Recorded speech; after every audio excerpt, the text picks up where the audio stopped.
Genesis chapter 1. The beginning. In the beginning, God created the heavens and the earth. Now the earth was formless and empty. Darkness was over the surface of the deep, and the Spirit of God was hovering over the waters. And God said, "Let there be light," and there was light.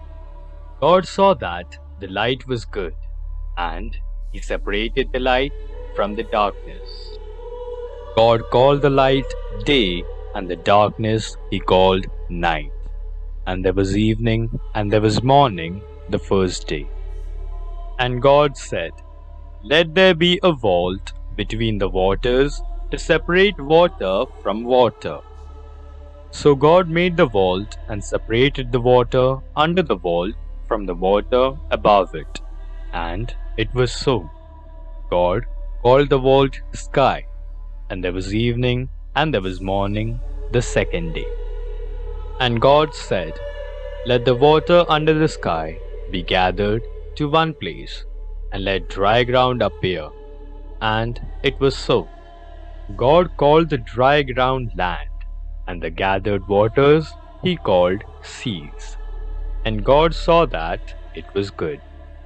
Then God said, "Let the land produce vegetation, seed-bearing plants, and trees on the land that bear fruit with seed in it, according to their various kinds." And it was so.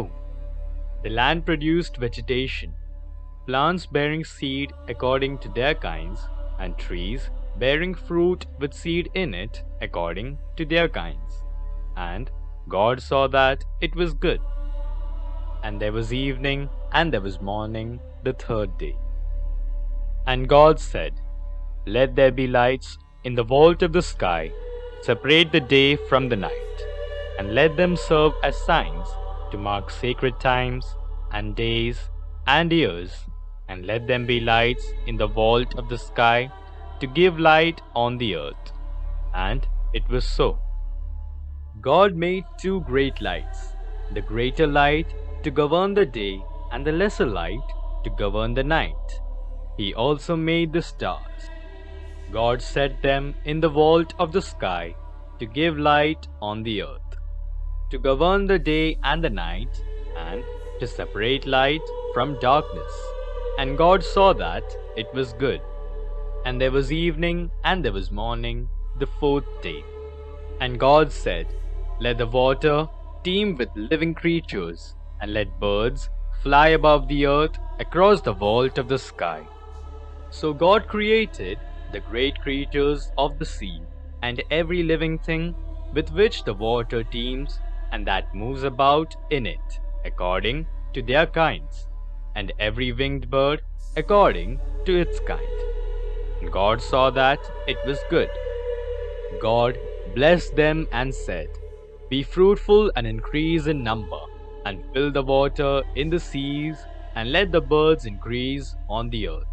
And there was evening, and there was morning, the fifth day.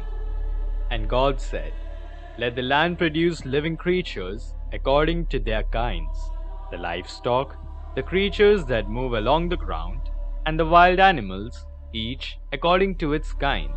And it was so. God made the wild animals according to their kinds, the livestock according to their kinds, and all the creatures that move along the ground according to their kinds. God saw that it was good.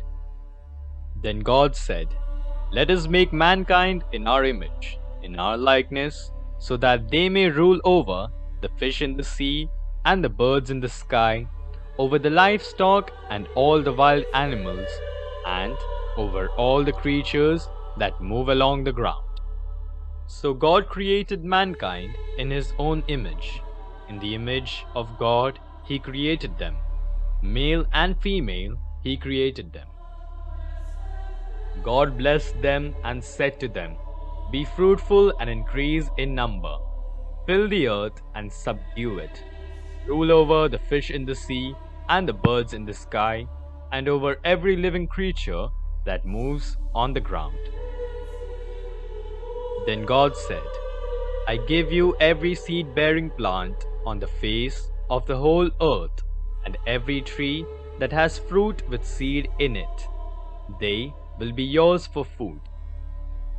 And to all the beasts of the earth, and all the birds in the sky, and all the creatures that move along the ground, everything that has the breath of life in it, I give every green plant for food. And it was so. God saw all that he had made, and it was very good. And there was evening, and there was morning, the sixth day. Praise the Lord.